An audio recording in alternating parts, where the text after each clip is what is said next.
Three service guys from 3 states come together to tear down 3 washers. Here is what they said.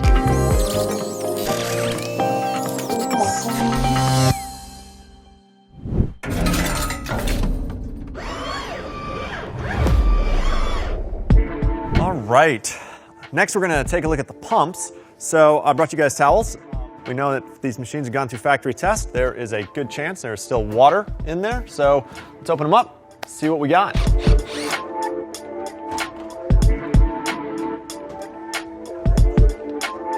Oh, my back.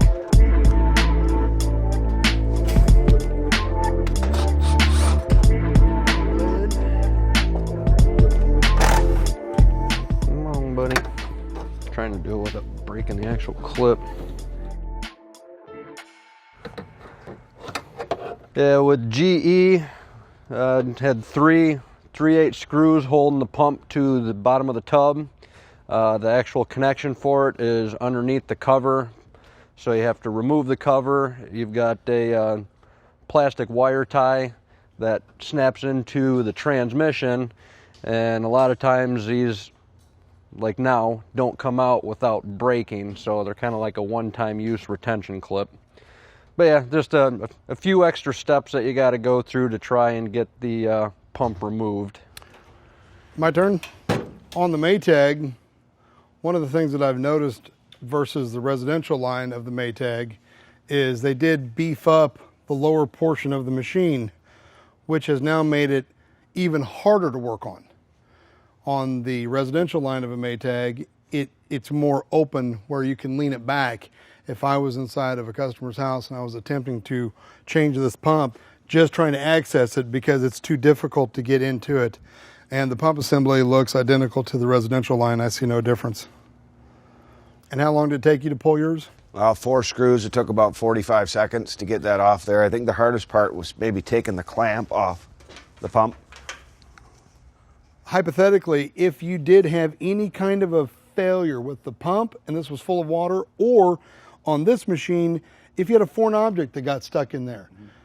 On the design of this model, we can take a pair of what are called pinch-off pliers, pinch off the hose, keep the water in the tub, remove it, change it, don't flood the customer's house. If this is full of water and I have to change this, I better have one heck of a shop vac or a pump assembly to get that water out of there as best as possible, and the likelihood of me getting water on the floor is very highly likely.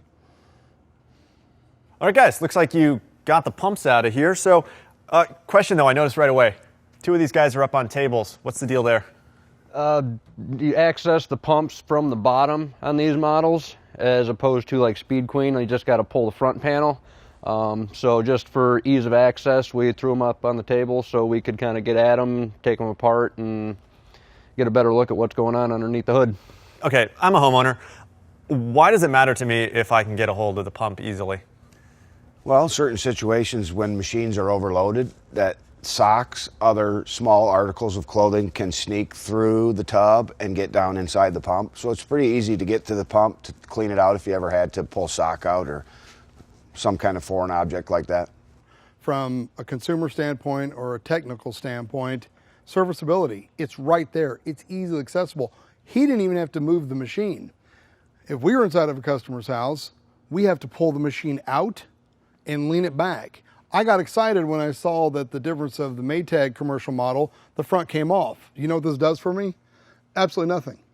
With the Speed Queen, I can still service everything from the front. There's very little I can do from the front on this machine. When I took the front panel off, I still had to pull it out, lean it against the wall, or in this case, pick it up, put it on the cart. And with this new metal plate here, which is not on the residential models, it's even harder to access that pump assembly. So this has now become even more difficult to service because I cannot just hold the water in the tub while I service this if it's full of water. If this is full of water, I got to deal with that before I can even consider changing this. That can be full of water. I can service this. I can still pinch off that hose, service that, and leave that water in the tub, and I can get them fixed quick.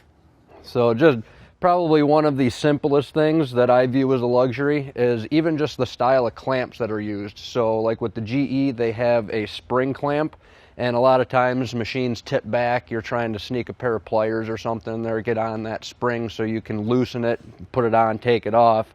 Whereas a Speed Queen, they actually have legit hose clamps. All you need is a 5/16 nut driver. And the likelihood of that popping off, being it's an actual hose clamp versus these spring clamps, unlikely. That'll just come off randomly, which has happened. What happens if you have a spring clamp come loose? And it'll just keep filling and the water will just keep flooding.